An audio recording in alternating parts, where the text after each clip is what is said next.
पूर्णावतार श्रीकृष्ण अशी आपण मालिका सुरू केलेली आहे. आपली त्याच्यावरती 2 प्रवचनं झालेली आहेत, पण श्रीकृष्णाचा एक गुण फक्त सांगून झाला आहे, श्री.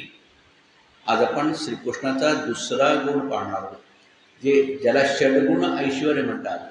जो 6 गुणांनी युक्त आहे असा श्रीकृष्ण, तो 6 गुणांनी युक्त आहे म्हणून त्याला पूर्णावतार म्हणतात.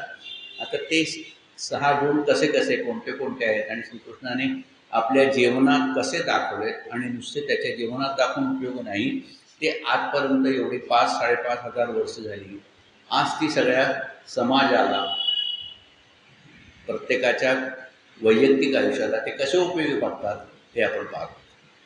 तर आजचा आपला श्रीकृष्णाने किंवा श्रीकृष्णाच्या अंगी असलेला दुसरा गुण यश. श्री झालेला आहे यश. श्रीकृष्णाचं तसं पाहिलं तर कुठलाही गुण असा मापाने मोजता येण्यासारखा नाही, कारण तो प्रत्येक गुण इतका अमाप आहे, इतका उदंड आहे की त्याची गणतीच करता येत नाही. त्याचं फक्त वर्णन सागरासारखं अमर्याद तिच्यासारखं विस्तारलेला असे सगळे गुण आहेत त्याचे. त्याच्या ह्या यशाबद्दल सुद्धा असंच म्हणता येईल. माऊलींनी ज्ञानेश्वरीत त्याच्या यशाबद्दल सांगितलेले आहे की तो ज्ञानियांचा बापू. तो ज्ञानियांचा बापू आहे, म्हणजे श्रीकृष्ण सगळ्या ज्ञानी लोकात श्रेष्ठ आहे. ज्ञानियांचा बापू, देखणियांचे दिठीचा विपू, सगळ्यांच्या दिसण्याचा प्रकाशक श्रीकृष्ण आहे. जया दादोलियाचा संकल्प, दादोला म्हणजे समर्थ, ज्या दादोलियाचा संकल्प म्हणजे ज्याचा संकल्प विश्वरची, त्याच्यानुसार संकल्पासरशी सगळ्या विश्वाची रचना होती.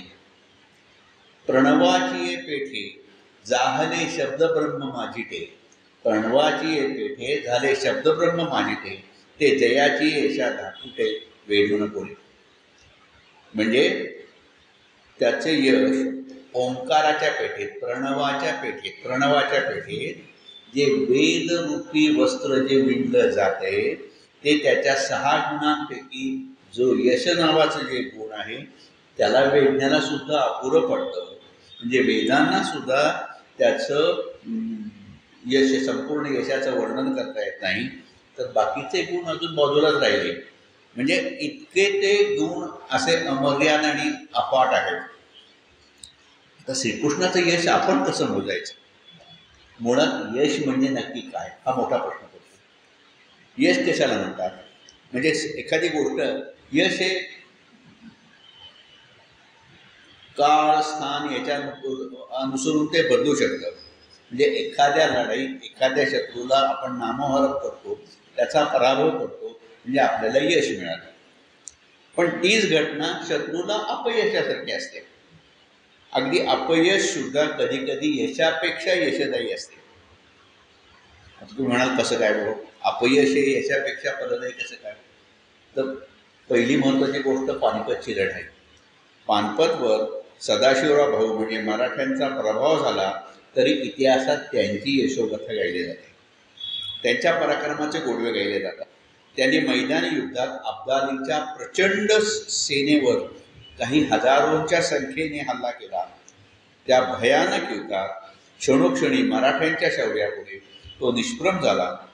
एका क्षणीच फक्त युद्धाचं पारडं फिरलं आणि मराठी युद्धात हरले. पण म्हणजे इतकं सैन्य आपलं हे झालं की पानिपतावर मराठ्यांची लक्ष मागणी कुठली असं म्हणलं जातं. तरी अब्दाली वरकरणी जरी जिंकला असला तरी मराठ्यांनी त्याचं कंबरडं मोडून टाकलं. पुढे अनेक वर्ष तो त्याच्या आक्रमण करण्याच्या मानसिकतेचाही राहिला नव्हता. मराठे पानिपतावर हरून मानाने परत आले. अब्दाली विजयी होऊन गलित गात्र होऊन गेला. म्हणजे यश आणि अपयश हे अशा थोड्याशा कधी कधी तारतम्याच्या बाजू होतात. एखाद्या जागतिक खेळेत बाबा क्रिकेटचा आहे, हुतू आहे, फुटबॉल सगळीकडे जागतिक आहे, एखादा संघ जिंकतो, एखादा संघ हरतो, एखादा संघ, म्हणजे ते यश आणि अपयश त्याच्यावर अवलंबून असते. यश हे देश, काल, परिस्थिती सापेक्ष असते. म्हणजे एखाद्याने ध्येय ठरवावे आणि ते ध्येय गाठता आले तर यश, असं नुसतं म्हणू का नाही. ध्येय गाठता नाही आलं म्हणून यश मिळालंच नाही असं म्हणजे स्वातंत्र्य संग्रामात अनेक लोकांनी आपल्या प्राणाची आहुती दिली. जोपर्यंत नंतर जे स्वातंत्र्य मिळालं होतं ते त्यांच्या संग्रामाचं यश.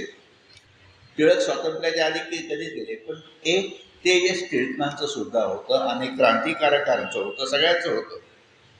आमच्या वैद्यकीय क्षेत्रात सुद्धा म्हणजे काम करताना एखादा गंभीर पेशंट, सिरियस पेशंट दगावला तर काही लोक समजूतदार असतात.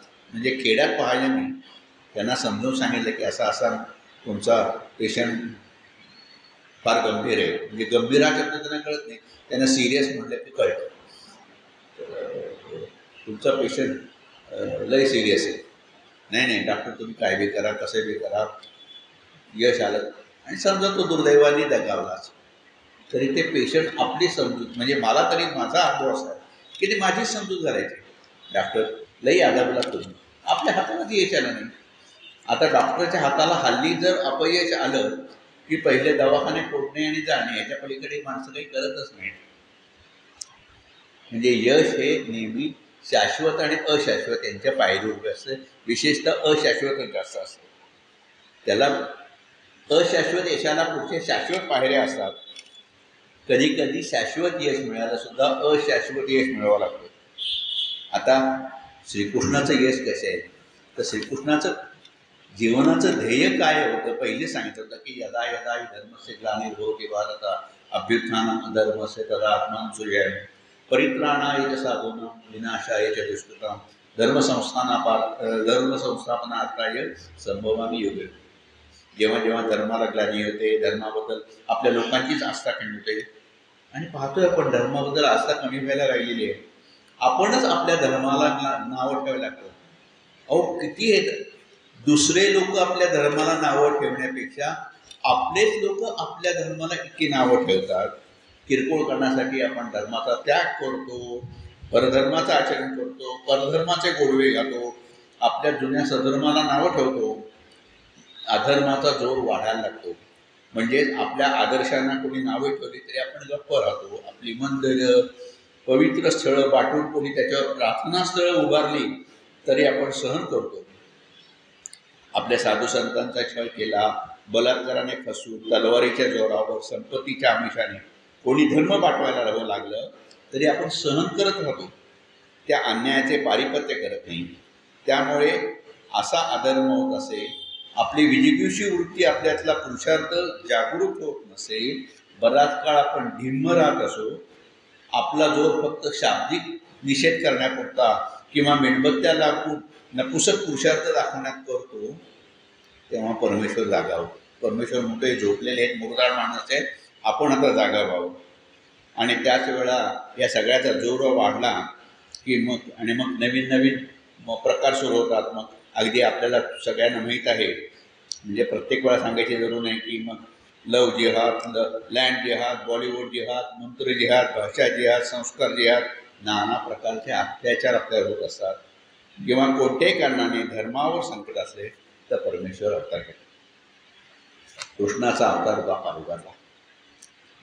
अगदी कंसासारखा असुरांचा त्यावेळेला शक्ती बोकाळल्या होत्या. समाजात अहंकार, मस्ती, अधर्माचे पालन अशा गोष्टी सर्रास घडत होत्या. अगदी लहानपणापासून कृष्णाने अहंकारावर पहिला आघात केला. त्याला बाकी काही नाही. कृष्णाने म्हणजे या सगळ्या आपल्या धर्माचं संरक्षण करणाऱ्या माणसाने पहिलं काय सांगितलं असं तर अहंकार करा. कृष्णाने पहिला काय केलं तर अहंकारावरच आघात केला. कंसाने गोकुळात पाठवायला अनेक दानव पाठवले, पण सर्वांची गत त्यांनी यमसदनी केली. अगदी पहिली आलेली पूतना मावशीपासून त्याने अनेक राक्षसांना ताकदीने युक्तीने ठार केले. पूतना आली, केशी आला, शक्कासुर, महाबळभट दैत्य, प्रलंब, असुरासूर, वत्सासूर, बकासूर, आदासूर, धनुकासूर, कुवलय गज, चाणूर आणि कंस यांना कृष्णाने ठार. म्हणजे माऊली म्हणतात, जो देवकी वासुदेवास्तव जाहला, कुमारीसाठी गोकुळी गेला, तो मी प्राणासकट पियाला पुतनेते. न उघडता बालपणाची फुली, बालपण सुद्धा एवढं मोठं झालं नव्हतं. जेणे मी अदानवी सृष्टी केली. मी अदानवी सृष्टी, सगळी सृष्टी त्यावेळेला अदानवी केली, राक्षसविरहित केली. करी करी करी धरून उमाळली महेंद्र म्हणून हातात पर्वत धरला. कालिंदीचे हृदय शल्य फेडिले, जेणे मी या जळत गोकुळ राखिले, वासुदेवांसाठी लावले विरंची पिसे. सगळ्याचा अर्थ सांगतो. तर असं त्यांनी माऊली म्हणतात. खरं म्हणजे कृष्णाने देवकी वसुदेवाच्या पोटी जन्म घेतला. खरं म्हणजे जन्म घेतला म्हणजे कृष्णाने अवतार घेतला, तो अजन्म आहे. पण अवतार कार्यासाठी त्यांनी पोटी जन्म घेतल्याचं दाखवलं. त्यावेळी कंसाने देवकी आणि वसुदेवाला कैद करून ठेवलं होतं. रात्रीची वेळ होती, अखंड पावसाची झड आली होती, यमुना नदी दुथडी भरून वाहत होती. अशा मध्यरात्री कृष्णाचा जन्म झाला. कंसाला त्यावेळेला पत्ता लागला असता तर, पण लागणार होता थोड्या वेळात. पण आदिमायेने सर्वांवर गुढी टाकली. सारे गाढ निद्रेत होते. वसुदेवाने निर्णय केला. त्याने घेतला म्हणण्यापेक्षा ती निर्णय शक्ती त्या बालकातल्या कृष्णानीच वसुदेवाला दिली आणि त्या नवजात शिशूला उचलून त्यांनी बाहेर पडला. बाहेर दारावरचे पहारेकरी गाढ झोपलेले होते. सगळ्या कड्या कुलपं आपोआप निघाली होती. त्या भर पावसात त्या कारागृहातून तो अगदी सहजपणे बाहेर पडला. बाहेर महापुराने खवळलेल्या आणि नागासारखी फुफू करीत असलेली यमुना नदीत तो घुसला. त्याची पर्वा केली नाही. त्या यमुनेच्या पोरातून तो गोकुळात गेला, नंद यशोदाकडे गेला. हे त्या तान्या बाळकृष्णाचीच करणी होती. कारण एवढ्या पावसात लहान मुलाला घेऊन एवढ्या मोठ्या पूर आलेल्या यमुना नदीतून जाणं हे इतकं सामान्य माणसाला करण्यासारखं नव्हतं. त्याच वेळेला नुकतीच बाळंतपण झालेली यशोदा आपल्या तान्या मुलीसह दमून गाढ निद्रेत गेली. आता ती तरी गाढ निद्रेत का असावी? तिच्या भोवती सुईणी होत्या, त्या गाढ निद्रेत का असावं? बाहेर लोक वाट पाहत असतात, ते गाढ निद्रेत का असावी? पण सगळी आदिमायेनी मोहिनी घातली होती की ते गाढ निद्रेतच जावे. आपले बाळ तिथे ठेवून यशोदेपाशी असणारी बालिका घेऊन तो वसुदेव बाहेर पडला. जेव्हा बाहेर पडला कृष्णाला तिथं ठेवलं, त्यावेळेलाच यशोदेपाशी त्यांनी टॅ सुरू केले आणि एकदम सगळ्यांना जाग आली. सगळीकडे आनंदोत्सव सुरू झाला. ती बालिका घेऊन वसुदेव पुन्हा कंसाच्या ठिकाणी कारागृहात आला. सुरुवातीला वाचताना असं माझ्या डोक्यात विचार आला की आपलं पोर तिथं ठेवून ती बालिका घेऊन येणं, दुसऱ्याचं पोर आणायचं आणि कंसाच्या क्रोधाने त्या बाळाला बळी द्यायचं, हे थोडंसं दुष्टपणाचं वाटत नाही का? म्हणजे पहिल्या सुरुवातीला अगदी असं वाटायचं की हे नाही का, म्हणजे किती दुष्ट स्वार्थी विचार होता हा. पण ते तसं नव्हतं. ते कृष्णाची करणी होती, कृष्णाची लीला होती की त्याला माहीत होतं त्यानेच ही बुद्धी सगळ्यांना दिली. त्यानेच अंधार, पाऊस, पूर यांची वातावरण निर्मिती केली. त्यानेच आदिशक्तीला यशोदेच्या पोटी जन्म घ्यायला लावला. ती बालिका तिथे ठेवल्यासरशी म्हणजे कारागृहात आणण्याची ती बालिका रडायला लागली, टॅ टॅ टॅ टॅ करायला लागली. सारे मोहपाशातून जागे झाले. कंसाकडे बातमी गेली, तर तो दंड पावर वाजवत आला. देवकीच्या हातातून ती मुलगी, ते बाळ ओढलं. ती देवकी पाय पडत होती, अरे हा मुलगा नाही आहे, ही मुलगी नाही आहे, मुलगी आहे, हिला नको काही करू रे, हा मुलगा नाही आहे, ही मुलगी आहे. तर तो कंस काय ऐकायला तयार नव्हतं. आणि मग तिच्या दोन्ही पायां धरून तो गरगर धरून फिरवला आणि आपटणार ती त्याच्या हातात सुटली. आणि ती आदिशक्ती एकदम उंच आकाशात उडाली आणि जाताना मोठ्याने म्हणाली, तुझा कर्दनकाळ गोकुळात वाढतो आहे, योग्य वेळ आली की तुला ठार करेल. परत माझ्या मनात विचार आला त्यावेळेला की आता हे तिने आता कशाला बडबडायचं? म्हणजे परत कंसाला जाग करायची की तिथे इथं गोकुळात तो श्रीकृष्ण अजून वाढतोय नाही वाढतो, तो श्रीकृष्णाला मारायला तो गोकुळात पाठवणार. त्यामागेही कृष्णाचाच हेतू होता. त्यानंतर कंसाने आपल्याकडच्या पुतनेपासून अनेक मोठमोठ्या राक्षसन धेरणांना पाठवलं आणि पण कृष्णाने त्यांचा निपात केला. म्हणजे ती आधी सगळी अदानवी, एकट्या कंसाचं राक्षस मारून उपयोग काय होता? सगळ्या राक्षसांना मारणं हे महत्त्वाचं होतं ना. म्हणजे जरासंधाच्या बाबतीत कृष्णाने जे केलं ते आधी कंसापासूनच त्यांनी तयारी केली होती. जरासंधाच्या बाबतीला म्हणजे तुम्हाला माहिती आहे की जरासंधाने 17 वेळा मथुरेवर स्वारी केली होती. 17 वेळा कृष्ण हरला होता म्हणजे जरासंधाला मारताना. पण जरासंध काय करायचा की जरासंध जे वेगवेगळे कृष्णाचे विरुद्ध राजे असांना एकत्र करायचं आणि कृष्णावर काल करायचं. कृष्ण त्या सगळ्या लोकांना म्हणजे त्यांचा निपात करायचा. फक्त जरासंधाला नको सोडून द्यायचं. जरासंध परत जायचा. पुढच्या वेळेला बाकीचे असे कृष्णाचे विरुद्ध असणारे जे लोक असतात त्यांना एकत्र करायचं.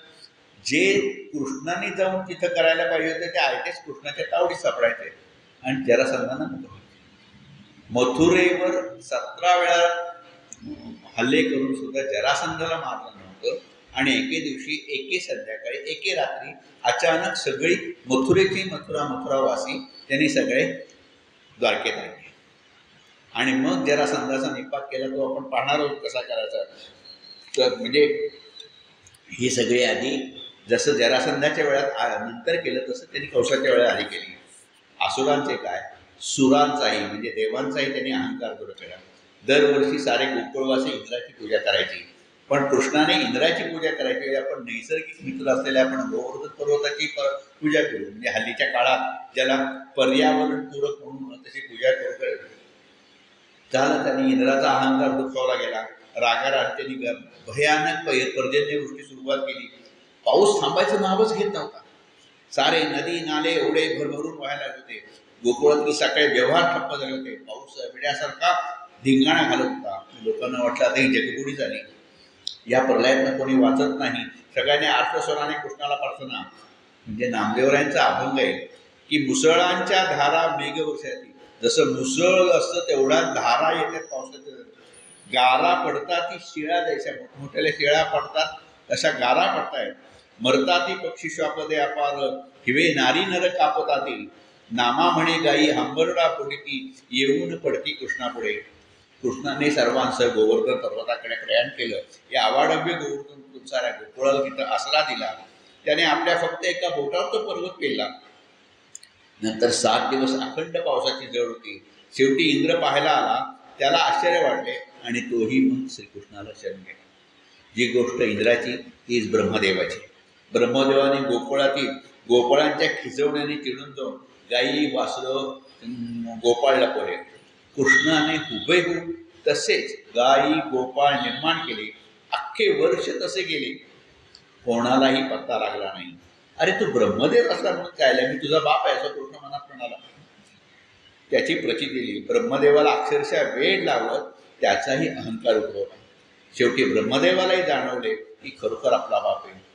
ओळखे बापाला ब्रह्मा तेव्हा धावे नला, नेती अश्रूंची आधारा कापत असे तरतरा. घाली नमस्कार म्हणे अपराधे मी पार, जोडून हात नावा म्हणे. इंद्र ब्रह्मा यांच्या कपटकार असताना, सारे गोकुळ भरले असताना, बळी पडलेले असताना कृष्णाने आपल्या बुद्धी चातुर्याने त्यांच्यावर तुमचा डावला. यमुनेच्या डोहात गालियासारखा भयानक नाग होता, विषारी नाग होता. गोकुळवासियांचे सारं पाणी तो विषारी करत होता. ते पाणी पिऊन कित्येक गायी प्राणाला मुकल्या होत्या. त्याच्या विषारी कुत्काराने तोंडातून जळू काही ज्वाळाच आग निघायची. आजूबाजूची वृक्ष लता सारी हिरवळ जळून गेली होती. तेथे बाळगोपाळ खेळायला घेऊन त्यावर त्यांचा चेंडू त्या कालिंदी नदीच्या डोहात पडला. कृष्णाने खरं तर सगळ्यांना तिथं मुद्दा मांडलं होतं. चेंडू पडल्याचे निमित्त करून तो काठावरच्या कदंब वृक्षावर चढला. आपला पितांबर जरा कासून घेतला, धाडकून उडी मारली. सगळी मुलं आरडाओरडा करायला लागले, कृष्णा कृष्णा कृष्णा काय करतोय कृष्णा, मोठमोठीने हाका मारायले. काही लोक गोकुळात नंद यशोदेला सांगायला पळाली. कृष्णाच्या उडीने कालिया जागा झाला. त्याने कृष्णावर हल्ला केला. कृष्णाच्या अंगाभोवती त्याचे शेपटीचे वेढे घालायला लागला. इकडे काठावर नंद यशोदेसही सगळं गोकुळ जमलं होतं. मोठमोठ्याने आक्रंदन करायला लागले. अगदी प्राण त्याग करायची तयारी आणली होती. पण बालराम दादा म्हणाला, तुम्ही शांत राहा, तुम्ही शांत राहा. कृष्णाने आपल्या भोवतीचे कालियाचे वेढे काढले. त्याच्या फडावर थैथे नाच करायला सुरुवात केली. असा नाच की कालिया काकुळटीला आला, प्राण द्यायची पाळी आली. तेव्हा त्याच्या स्त्रिया कृष्णाला शरण आल्या. आपल्याला चोडेदान द्यावे अशी विनवणी करायची. शरणागताला अभय देणं हे कृष्णाचं प्रीत. त्याने कालियाला सोडून गोकुळ सोडून सागरात जायला सांगितलं. एवढंच नाही तर त्याला कालियाला एक मोठा वर दिला. तुझ्या मस्तकी असे माझा चरण, तुझ्या मस्तकावर माझा चरण आहे, मी नाचलोय ना तिथं, माझे चरण ते न पडलेले. न भक्षी तुझं जाणं पक्षी राज, तुला गरुड काही करणार नाही. जर गरुडाचं तुझं वाकडं असलं तरी तो गरुड पक्षी तुला काही करू शकणार नाही. कृष्ण पदकमलाचा हा मोठेपणा होता. कालियाच्या त्रासापासून गोकुळवासीयांना सोडून त्याने आपल्या बालपणीच्या यशकृत्यात जणू मानाचे मोरपीस कोडे होते. त्याने कालियाला ठार मारलं नाही, सागरात जायला सांगितलं. याचाच अर्थ त्याला पर्यावरणाचे भान होते. शरणागताला अभय देण्याचं त्याचं ब्रीद होतं. त्यातून ज्या ज्या राक्षसांना त्याने मारले, ज्या ज्या राक्षसांचा उद्धार केला, त्यांचे अगदी म्हणजे शिशुपालाचे 100 अपराध भरल्या सुद्धा जेव्हा त्याला मारलं तेव्हा कृष्ण कोकोनी जे असे मारी तो पावे ब्रह्म साक्षात्कारी म्हणजे कृष्णाने ज्यांना रागवून ठार केलेले तो सुद्धा, त्याला सुद्धा मोक्ष मिळाला. म्हणजे कृष्णाने रागवल्यानंतर सुद्धा ज्याला मारलं त्यांनाही मोक्ष मिळाला. श्रीकृष्णाच्या आयुष्यभरातील यशाकडे दृष्टिक्षेप टाकला तर असं लक्षात येते की यशस्विता, यश हे आपोआप येत नसतं, नशिबाने येत नसतं. यश मिळवायला त्या विषयाचा तेवढा अभ्यास करावा लागतो. अभ्यासेन प्रगटावे, अभ्यासाबरोबर युक्ती लागते. जेवढी युक्ती कामाला एवढी तेवढी दक्षता महत्त्वाची असते. शक्ती तर लागतेच, तेवढी साधना तपश्चर्या ही लागते. आयुष्यभराच्या प्रत्येक यशा पाठीमागे हे चालेल. यश हे कुठलं असं नशिबाने एखादं नशीब हे झालं आणि यश मिळालं असं होत नाही. आणि असं मिळालेलं यश टिकतही नाही. म्हणजे शिवाजी महाराजांनी श्रीकृष्णांच्या जीवनात खूप मोठं साम्य होतं.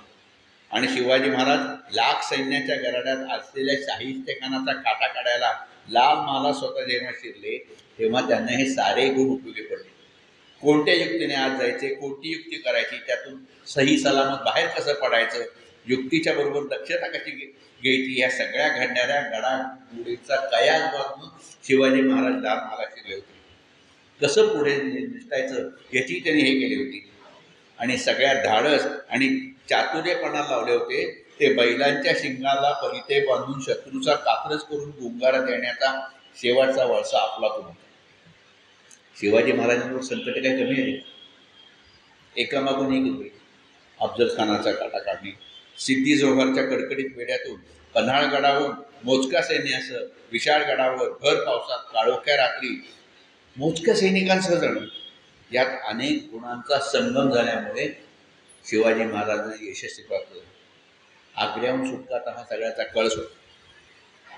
महाराजांच्या अंगी असलेले धैर्य, मनाचे समतोलत्व, आत्मविश्वास इत्यादी दैवी संपत्तीचे गुण, स्वराज्याचे सौभाग्य आणि दैवात्र पंचमम हे गीतेत उद्धृत केलेले कर्म व्यवस्थित होण्याचे 5वे कारण तर यशच महाराजांना शोधत आले. महाराज यशाच्या पाठीमागे गेले नाही. कृष्ण पांडवांचा कैवारी होता. न्यायनीतीप्रमाणे जे पांडव चालत होते त्यामुळे त्यांचा कैवारी होता. दुर्योधन कपटीपणे वागत होता. अगदी लहानपणापासून बालपणापासून भीमाला विषारी लाडू खायला देणे काय, किंवा जळत लाक्षागृहात त्यांना ठेवणं काय, आणि नंतर लाक्षागृहाला आग लावणे काय, हे सगळं दुर्योधनाची करणी होती.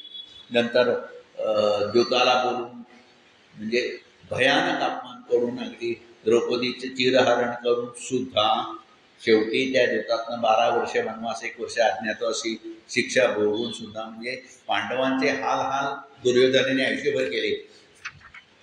पण पांडवांची जीवनरेषा आहे, पांडवांची जीवनाची नाव ही केवळ युद्धापुरती नाही तर आयुष्यभराची सुखरूप पडली. श्रीकृष्ण होता म्हणून कौरवांचे वेद हे सगळे अयशस्वी झाले. महाभारत युद्ध संपल्यावर अर्जुनाच्या रथावरचा हनुमंत, श्रीकृष्णाने हनुमंताला सांगितलं, हनुमंता आपलं युद्ध संपलंय, आता तू उतरायला हरकत नाही. हनुमंत रथावर उतर. श्रीकृष्णाने बसल्या बसल्या रथाचे घोडे सोडले आणि अर्जुनाला म्हणाला, आता तू उतर. अर्जुनाला कळेल नाही की श्रीकृष्ण आधी उतरायला नेहमी उतरतो, आज का तो थांबला इथं आणि मला आधी उतर का म्हणतो. ठीक आहे म्हणाला.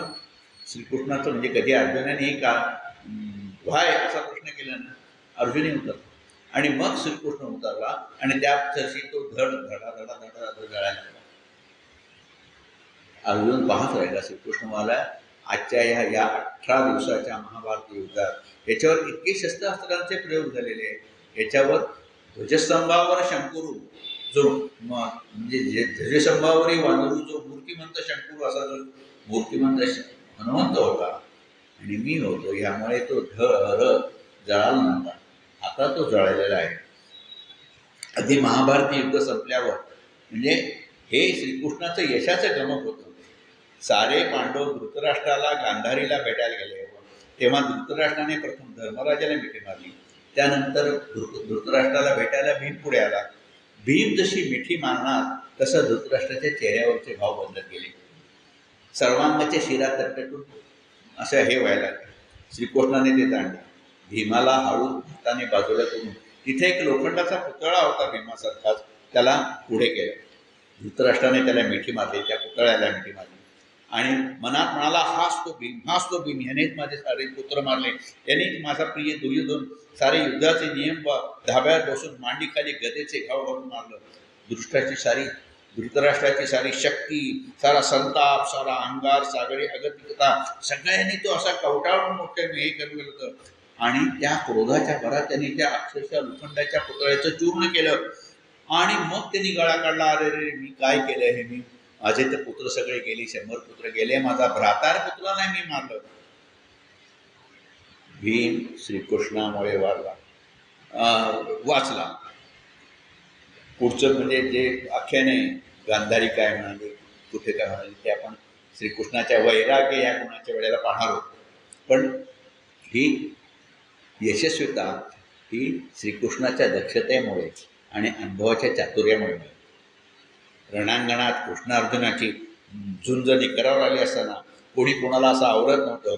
त्यावेळी अर्जुनाने जाळलेल्या खांडवनातील तक्षक ज्याचे सर्वस्व अर्जुनामुळे गेले होते, तो सुडाने संतापून अर्जुनाला मारायचेच म्हणून कर्णाला विनंती करून त्याच्या एका बाणावर आरूढ झाला होता. तो सुडाने संतापून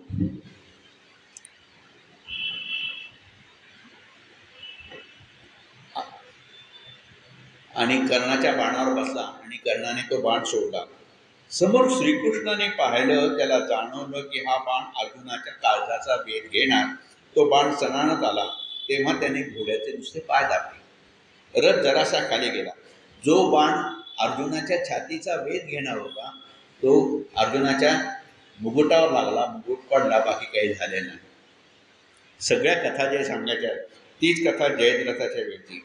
अभिमन्यूच्या मृत्यूनंतर त्याला लाथ मारणाऱ्या जयद्रथाला मी उद्या सूर्यास्ताच्या आत त्याला मारेन, नाही तर अग्निकाष्ठ भक्षण करेन, अशी अर्जुनाने प्रतिज्ञा केली. कृष्णाने कपाळावर हातच मारून घेतला. खरं बोलायचं कारण हे पांडव लोक प्रतिज्ञा करायचे आणि श्रीकृष्णाने त्यांना वचन दिल्याप्रमाणे यांना कसं वाचवायचं याचा विचार करायचा. कारण त्यांनी न धरी शस्त्र करी मी सांगेन गोष्टी 4 युक्तीच्या असं म्हटलेलं होतं. ऐन रणधुमाळीत श्रीकृष्णाने सुदर्शन चक्राने सूर्याच्या आडते धरून सूर्य झाकला जाईल असे हे केलं होतं. लोकांना वाटलं सूर्यास्त झालेला आहे, काळोख पडलेला आहे. सगळ्यांना वाटलं आता अर्जुन जाणार. अर्जुनाने मनाची तयारी केली, लाकडं उभे केली, अग्निकाष्ठभक्षण करण्यासाठी लाकडं रचायला लागला. आता त्यावेळेला माणसं शब्दांचे पक्के होते, त्यामुळे जयद्रथही आनंदाने आला की आता अर्जुन कसे अग्निकाष्ठ भक्षण करतो म्हणून आनंदाने पाहायला लागला.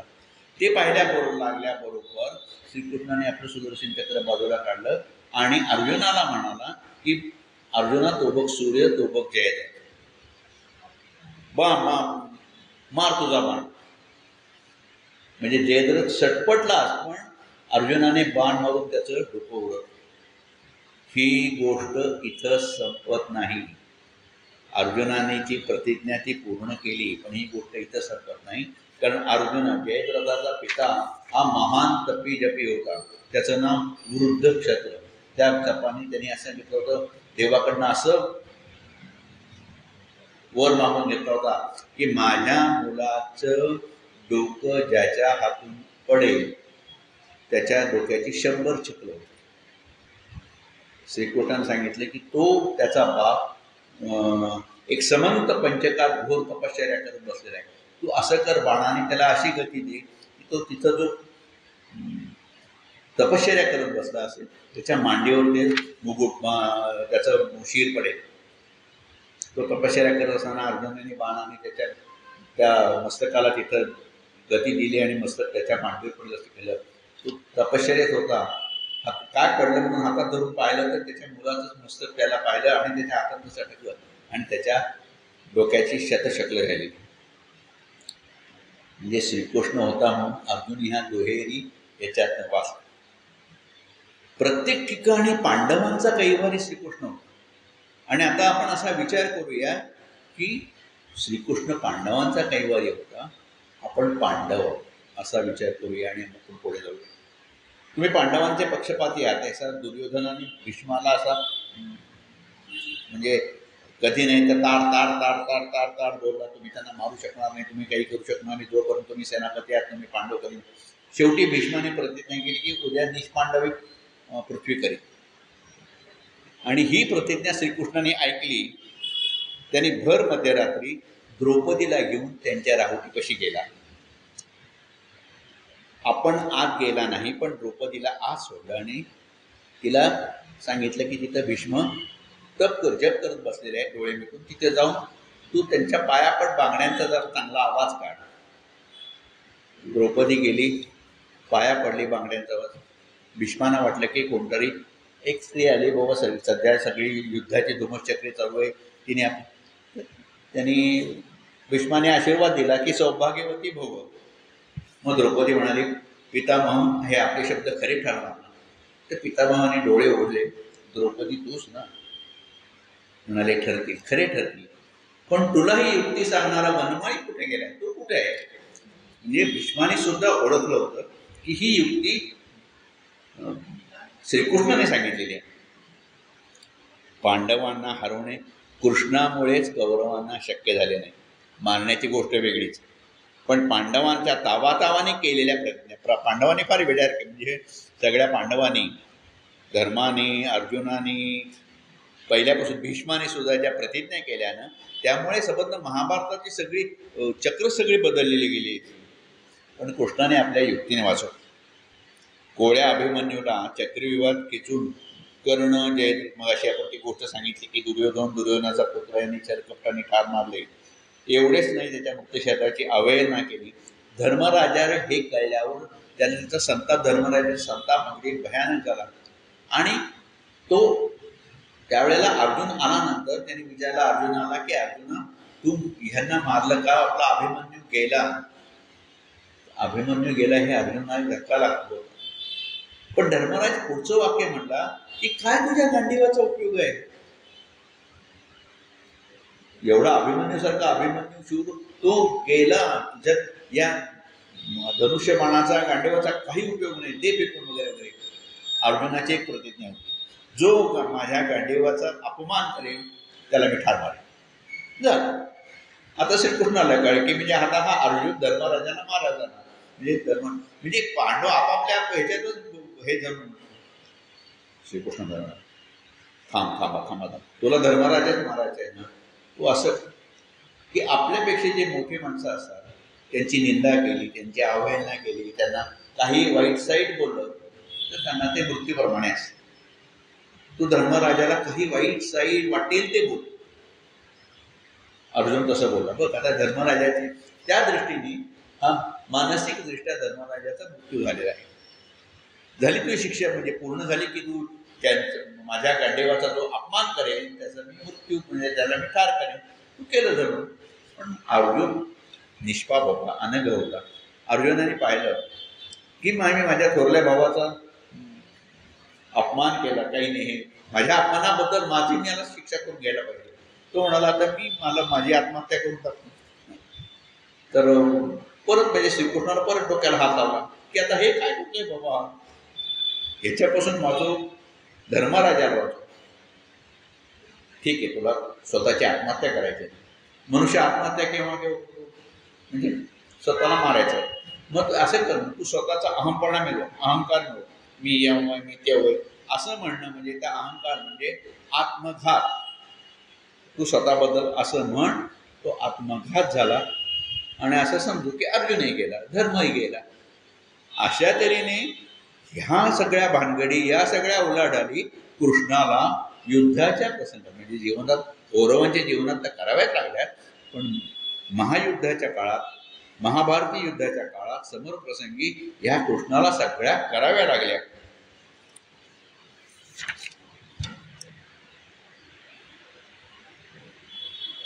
युद्धाच्या अगदी शेवटच्या क्षणी सुद्धा धर्मराज परत युद्ध खेळल्यासारखा खेळला. सगळी कौरव सेना संपली होती, फक्त एकटा दुर्योधन जिवंत होता. तो एका तळ्याच्या तळाशी ध्यान म्हणजे लपून बसला होता. सगळे पांडव आणि श्रीकृष्ण हे तिथं त्या तळ्याच्या कशी त्यांना कळलं की दुर्योधन खाली आहे, आणि दुर्योधन खाली आहे म्हटल्यावर धर्मराजाने दुर्योधनाला हाक मारली, ये दुर्योधना ये. आणि पुढचं काय ह्याने धर्मराजाने हे करावं, खरं म्हणजे बलराम दादा तीर्थक्षेत्राला गेला होता. तो तीर्थयात्रेहून येण्याची खरं वेळ झाली. बलराम दादाचा ओढा दुर्योधनाकडे होता. बलराम दादाचा प्रिय शिष्य दुर्योधन होता. त्यामुळे दुर्योधनाला काही होणं हे बलराम दादाला सहन होण्यासारखं नव्हतं. बलराम दादा यायच्या आत श्रीकृष्णाच्या मनात होतं की भीमाकरवी दुर्योधनाचा वध व्हावा, त्याला मृत्यू यावा आणि हे एकदा युद्ध संपावं.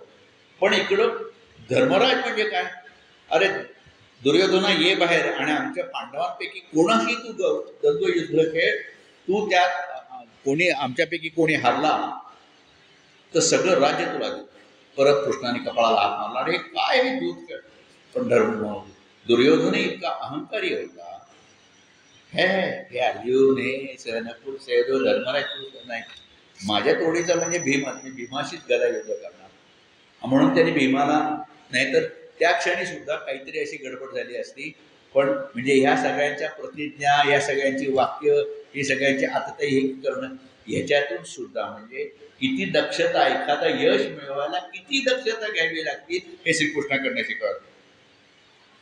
दुर्योधनाला गांधारी एक अभेद कवच देणार होती आणि तिने सांगितलं होतं दाऱ्या गांधारीने की तू आज रात्री माझ्याकडे निर्वस्त्र होऊन ये, फक्त ये, बाकी काही बोलली नाही, तू माझ्यासमोर ये फक्त. आणि गांधारीने ठरवलं की आपल्या डोळ्यातली जी शक्ती आहे ती आपल्या दुर्योधनाच्या शरीरात द्यायची, म्हणजे त्याचं शरीर वज्रप्राय, कोणी त्याला मारू शकणार. हे श्रीकृष्णाला कळलं आणि श्रीकृष्णाने दुर्योधनाला रस्त्यात दिलं. श्रीकृष्णाने स्वतःच्या वेशात नाही, कारण श्रीकृष्ण आणि दुर्योधनाचं तसं एवढं पटणारं नव्हतं. म्हणजे श्रीकृष्ण जो काही सांगितलं ते नक्की वाईट सांगणार. त्यांनी गुराख्याचा वेश घेऊन सांगितलं काय, तर दुर्योधन आपला म्हणजे थोडासा याच्यासाठी की आईच्या पुढे कसं निर्वस्त्र जायचं, मला कसं तरी वाटेल, काय करावं. अरे हो ना, म्हणजे वस्त्र नाही करायचं एवढंच म्हणा ना, तू कमरेला केळीची पानं बांधून जा ना, बाकी सगळं उघडं जाय. दुर्योधन वा काय सुंदर युक्ती आहे, काय सुंदर सांगा. दुर्योधनाने कमरेभोवती केळीची पानं बांधली आणि गांधारी पुढे गेला. गांधारीने पट्टी सोडली. तिच्या नजरेच्या प्रखर ह्याच्यामुळे संबंध शरीर त्याचं वज्रमय झालं. पण ज्या भागात केळीची पानं बांधली होती तो भाग असा कमकुवत राहिला. आणि त्याच्यानंतर त्याच भागावर गदायुद्धात भीमाने प्रहार केला. खरं म्हणजे गदायुद्धाचा नियम असा असतो की कमरेखाली आणि मांडीच्या वर, म्हणजे तिथं गदायुद्धात भाव करायचा नसतो. पण श्रीकृष्णाने भीमाला सांगितलं तिथंच मार, तिथंच हे होत आहे. आणि जेव्हा त्याच वेळेला जेव्हा बलराम दादा आला आणि जेव्हा सांगितलं की बलराम दादाने भीमाला परत हे केलं, पण मग श्रीकृष्णाने सांगितलं की जेव्हा काहीतरी चांगलं घडायचं असेल तेव्हा दुष्टांच्या पाशवी शक्तीपासून वाचवायला काही काही गोष्टी, काही काही नियम हेच करावे लागतात. म्हणजे भीमाने जेव्हा गदेने ह्याची मांडी फोडली त्यावेळेला ती सारी दक्षता ही श्रीकृष्णाची होती. हे मिळाले यश जरी पांडवांच्या नावाने झालं असलं तरी भीमाच्या नावाने झाले असले त्याचा करता श्रीकृष्ण होता. जेव्हा यशासाठी बळाची आवश्यकता असते तेवढी दक्षतेची, युक्तीची. महाभारती युद्धात सगळ्या मोठमोठ्या योद्ध्यांचा मृत्यू ह्या श्रीकृष्णाच्या युक्तीमुळे झाला. म्हणजे हे कर्ण, जयद्रथ, दुर्योधन, भीष्म, द्रोण हे सगळे अजिंक्य होते. त्याने पांडवांना जिला आणलं होतं, पण भगवंताने आपल्या युक्तीने लढाईत भाग न घेता भीमार्जुनाकरवी हे युद्ध जिंकलं. अनेक शक्कली लढल्या होत्या. हे काम कृष्ण नीतीचे होते. जेव्हा म्हणजे भीष्म पडले शरपंजरी, त्याच्यानंतर द्रोण सेनापती झाले आणि द्रोणांना इतके म्हणजे इतके पिसाटले युद्धात की आता सगळ्या पांडवांचा नाश होणार असं ठरलेलं होतं. आणि असं नाश हॅलो आणि मग कृष्णाने परत युक्ती केली. आपल्याला माहिती आहे की भीमाला सांगितलं जातीचा तो अश्वत्थामा नावाचा हाती त्याला मारून नेन मोठेने आधार अश्वत्थामा मेला, अश्वत्थामा मेला, अश्वत्थामा गेला. आणि द्रोणांचा बाकी कोणावर विश्वास नव्हता, धर्मराजाविषयी की हा मनुष्य एकटा खरं बोलेल. म्हणजे खरं बोलण्याची किती एक दोन महत्वाच्या गोष्टी असतात. कुठलीही गोष्ट चांगली असो, सद्गुण असो नाही तर दुर्गुण असो, टोकाला गेल्यानं की दोन्ही वाईट असतात. दुर्गुण तर वाईटच असतात, पण सद्गुण सुद्धा टोकाला गेला तरी वाईट असतो. त्याचा मध्य साधावा लागतो. त्याचा मीन सुवर्ण मध्य ज्याला म्हणतात तो साधावा. धर्मराजाकडे गेला. धर्मराजाला आधीच सांगितलं होतं की तू अश्वत्थामा मेला सांग. धर्मराजाने सांगितलं अश्वत्थामा हा. भीमाने लगेच मोठमोठ्याने वाद्य वाजवायला सुरुवात केली. नरोवा कुंजरोवा हे द्रोणांना ऐकू गेलं नाही. द्रोण तिथंच मटकून बसले. खरं द्रोणांना आपल्या मुलाच्या बाबतीत एवढं प्रेम होतं की आपला मुलगा चिरंजीव आहे त्यांना माहीत होतं, पण त्यांना त्या प्रेमाच्या पायी ते शांत बसले. त्यांचं सगळं हातपाय धरून गेले. ते मांडी घालून बसल्यात आणि युद्धच करणार नाही. आणि तेवढ्यात अपमानाचा बदला घेण्यासाठी धृष्टद्युम्न नागवं खडग घेऊन तिथं आला आणि द्रोणांचं मस्तक उडवलं. म्हणजे एक करणं काय, भीष्म काय, द्रोण काय, ह्या सगळ्यांना कृष्णाच्या युक्तीने शिखंडी सुद्धा पुढं करणं, अर्जुनाच्या पुढे ठेवणं ही सुद्धा कृष्णाची युक्ती होती. पांडवांचा एकुलता एक वंशज जो उत्तरेच्या उत्तरी अभिमन्यूचा मुलगा, जो त्याच्यावर अश्वत्थाम्याने ब्रह्मास्त्राचा प्रयोग केला होता. कृष्णाने तिथे पारिपत्य करून अश्वत्थाच्या कपाळीचा मणी काढून भरभरच्या जखमींशी त्याला सोडून दिलं. जा, तुला मी हे करणार नाही. आणि परीक्षिताला जीवन दिलं. हे झालं पांडवांच्या बाबतीत. पण स्वतः कृष्णावर जेव्हा अशी वेळ आली होती, त्यांनी काल यवनाला सुद्धा असंच धूर्तपणे मारलं होतं. कालयवन हा जरासंधाचा सासरा. जरासंधाने त्याच्या साह्याने द्वारकेवर अनेक वेळा युद्ध केले होते. जरासंध हा कंसाचा सासरा. जरासंधाचा जावई कंस आणि जरासंधाचा सासरा कालयवन. आणि कालयवनाला देवाकडनं वर मिळाला होता की तुला कोणाच्या हातनं मृत्यू येणार नाही, कुठल्याही सूर्यवंशी किंवा चंद्रवंशी राजाकडनं तुला मृत्यू येणार नाही. आणि तो कालयवन कृष्णाला मारायला आला होता. जरासंधाच्या ह्याच्यावर शेवटच्या तुम्हाला सांगितलं की 17 वेळा स्वारीनंतर सगळ्यांना मथुरेला आणलं होतं. आणि मग कृष्णाने त्या ह्याला कालयवनाला मुचकुंद राजाकडनं ठार मारला. तर मुचकुंद राजा कोण होता की त्यांनी देवांच्या बरोबर कुबेराशी युद्ध करून तो खूप जमला होता मुचकुंद राजा. आणि त्यांनी देवाला मला वर मागितला होता की मला आता झोप यायची, मी खूप थकलोय, पण मला एक वर द्या की मला या झोपेत तो कोणी उठवेल, जो कोणी उठवेल तो जळून खात. कृष्ण तो मुचकुंद जिथं झोपला होता तिथं पळत पळत गेला. त्याच्या मागे कालयवन लागलाच होता. कृष्णाने आपला शेला घेतला, त्या मुचकुंदाच्या अंगावर टाकला आणि अंधारात लपून बसला. तिथं तो कालयवन तिथं आला, त्याला वाटला कृष्ण झोपलेला आहे, त्याला उठवल्याबरोबर त्याचे तो कालयवन तिथंच म्हणजे स्वतःच्या ह्याच्यावर सुद्धा खरोखर अशा युक्तीने गेल्या होत्या. दुसरं असं नाही की पांडवांचं यश हे नुसतं त्यांच्यापुरतं. मी मगाशी म्हटलं ना की या मितीला आपण सगळे बावचळलेले पांडव. या मितीला आपल्याला आपल्या जीवनात काय करायचं काय नाही करायचं याचं आपल्यालाच आपण हे होतं की म्हणजे to be or not to be असा प्रश्न पडतो. फक्त आपल्या पाठीमागे गीतेचा उद्देश श्रीकृष्ण आहे, म्हणून श्रीकृष्णाच्या उद्देशाने आपल्याला तरुण जायचं आहे. ह्या लोकांना ठार मारलं म्हणून श्रीकृष्णाला अशाश्वत यश मिळालं असं नाहीये. शाश्वत यश मिळाले कारण ते आपल्याला उपयोगी पडणार आहे. साऱ्या विश्वाचं ते शाश्वत यश कसं आहे, तर अर्जुनाला विषाद झाल्यावर मी युद्ध करणार नाही हा हेका त्यांनी धरला.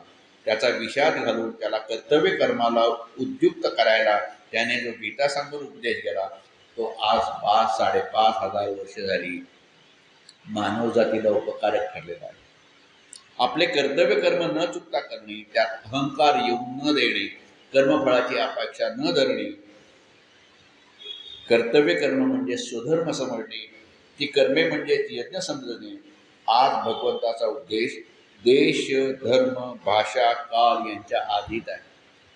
सगळ्या मानवजातीत उपयोग आहे, ते नुसत्या हिंदूंनाच उपयोग आहे. सगळ्यांनी हा जर विचार करून जर पाळला तर खरोखर सगळ्या मानवजातीचं कल्याण होईल. हा उद्देश दीपस्तंभासारखा आहे. ते उपनिषदांचे सार आहे, श्रीकृष्णाच्या उपदेशांचं सार आहे. सांप्रत आपल्या देशाचे पंतप्रधान, कुठलाही नवीन पंतप्रधान किंवा राष्ट्राध्यक्ष जर आला तर त्याला त्याच्या भाषेत भाषांतर केलेली भगवद्गीता देऊन, म्हणजे पूर्वीच्या काळचे पंतप्रधान हे ताजमहालची भेट द्यायचे, आता गीता भेट दिली जाते त्याच्या भाषेत, कारण हे जगाला उपकारक आहे. कृष्णाचा आदर्श शिवाजी महाराज, स्वातंत्र्यवीर सावरकर, नेताजी सुभाषचंद्रजी यांनी आचरणात आले. महाराजांना मिळालेले यश हे सर्वांसाठी, आपल्यासाठी शाश्वत नाही का सांगा? श्रीकृष्णाचं यश मिळालेलं आहे ते आपल्यासाठी शाश्वत नाही का? आपण भारतवर्ष म्हणून, आपण हिंदू म्हणून जिवंत राहिलो हे श्रीकृष्णाचं त्यावेळचं यश आहे. संभाजी महाराजांच्या काळात कवी भूषण होता, त्याने अभिमानाने म्हटले की अगर शिवजी न होते तो सबकी सुन्नत हो जाती. कृष्णाची या यशाच्या गाथा माणसाच्या व्यक्तिगत जीवनात, एखाद्या राष्ट्रपतीच्या काळात एखाद्या निद्रिस समाजाला धर्म पंथ संकटात पडला असेल तर पार लयाला जाऊन नष्ट होण्याची वेळ असेल तर हा श्रीकृष्णाचं यश आपल्याला प्रेरणा देणार आहे. वागण्याचे तारतम्य कसे पाळायचे, यश मिळाले तर हुरळून जायचं नाही. त्याचा अहंकार म्हणजे यशाचं कर्माचं म्हणतो तसं यशाचाही सुद्धा अहंकार बाळगायचा नाही. पराभवाचे सावट वाटले तर धीर सोडायचा नाही. शांतपणे विचार करून मार्ग कसा काढायचा हे ठरवायचं. अपयशाने खचून जायचं नाही. वर्तमान काळात अपयश मिळालं तर त्या अपयशाचे पुढे रूपांतर याच्यात कसे करता येईल. अपयश मिळालं की मनुष्य जीवनात बरं वाईट करून जातो, स्वतःचं बरं वाईट करतो, बायकोला ठाण मोडतो, कोरोना ठाण मोडतो. असला प्रकार करायचा नाही. तुकाराम महाराज जगद्गुरू का झाले? एक वेळ अशी होती की भयंकर दुष्काळ पडला होता, त्यांच्या पत्नीचा आणि मुलाचा मृत्यू झाला होता. थोरला भाऊ घर सोडून परागंदा झाला होता. सावकारी बुडाली होती. देणेकरी तोंड चुकत होते, घेणेकरी पाठीमागे लागले होते. त्यांना तारले विठुरायाने. त्यांना मिळालेल्या रामकृष्ण हरी या मंत्र जपाने त्याने या मंत्राने देव धरला, म्हणजे त्या कुठल्या देव ह्या धरला म्हणून तुकाराम महाराज जगद्वंद झाले. दारू, दरुरखरी किंवा देहत्याग हे देह हा दचे शब्द धरले असते तर ते जगद्वंद झाले असते, पण त्यांनी देव धरला. यश मिळवायला सुद्धा मार्ग ही सन्मार्ग असावा लागतो. त्यात कष्ट, यश हे फुकट मिळत नाही, त्यालाही कष्ट करावे लागतात. त्याला यशाच्या रस्त्यात संकट खूप येतील. सुरुवातीला अपयशाची तोंड द्यायची पाळी आली तरी चालेल, पण सन्मार्ग टाकून जाऊ नये. आपण निवडलेला रस्ताच सुटतो. लोभाने, दंभ, दर्पाने कुकर्म मनुष्य करत राहतो. कुकर्म केलं की म्हणजे काहीतरी पाप केलं, काहीतरी कुठून तरी चोरीचे पैसे खाल्ले, सावकारीचे लाचेचे पैसे खाल्ले, सगळे पैसे खाल्ले. कुठेतरी पहिल्यांदा ते थोडंसं जे आपण कुकर्म करतो त्याचं प्रारंभी यश मिळतं, पण ते विनाशाकडे घेऊन जाणार असं, जन्ममृत्यूच्या फेऱ्यात सापडणार असतं. यश मिळताना भले कृष्णा असत्य बोलला असेल, भले आपली प्रतिज्ञा मोडली असेल. अहो अर्जुन इथं त्याचा भीष्माच्या झंझावाताप्रमाणे अर्जुन घायाळून पडलेला, विषोधून पडलेला. आता जर मी न धरी शस्त्र करी मी सांगेन गोष्टी युक्तीच्या चारा असं म्हणून श्रीकृष्ण गप्प बसला असता तर भीष्माने अर्जुनाचा केव्हाच खात्मा केला असता. पण भीष्मांवर श्रीकृष्ण सुदर्शन चक्र घेऊन धावला. म्हणजे त्याची जी प्रतिज्ञा होती ती उगाच अशी हाड कडक काय मी आता नाही काय वाटायचं झालं तरी माझी प्रतिज्ञा मोडणार नाही, जगाचं इकडे काय वाटेल ते. लवचिकता होती. ज्या लवचिकतेमुळे समाजाचं त्या माणसाचं योग्य उद्धार होईल, बल होईल, हे त्याने पाहिलं. कृष्णाचे हे एक एक गुण एक एक एकमेकात असे गुंतलेले आहेत, इतके बेमालूपणे गुंतलेले आहेत की एका गुणाचे वर्णन करता करता बाकीचे गुणही असे उजळून निघतात. बाकीचे गुण असे सुप्तावस्थेत जातात, यातला भाग नाही. बाकीचे गुणही अजून प्रकाशमय होतात, वृद्धिंगत होतात, एखाद्या वेगळ्या तेजाने झळतात. कृष्णाचं यश हे असं आहे. ते यश आज आपल्या पाठीशी आहे म्हणून आपण आहोत, म्हणून आपला देश आहे, आपला भारतवर्ष आहे, कुठेतरी आपण अभिमानाने म्हणू शकतो. ते यश तसंच टिकवण्याकरता आपण काळजी घ्यायला पाहिजे आणि आपणच कृष्णाचं यश आपण टिकवलं पाहिजे, हे महत्त्वाचं याच्या. आज कृष्ण त्याच्या यशाबद्दल बोलून झालं, पुढच्या वेळेला आपण त्याच्या अवतार्याबद्दल बोलणार. नमस्कार.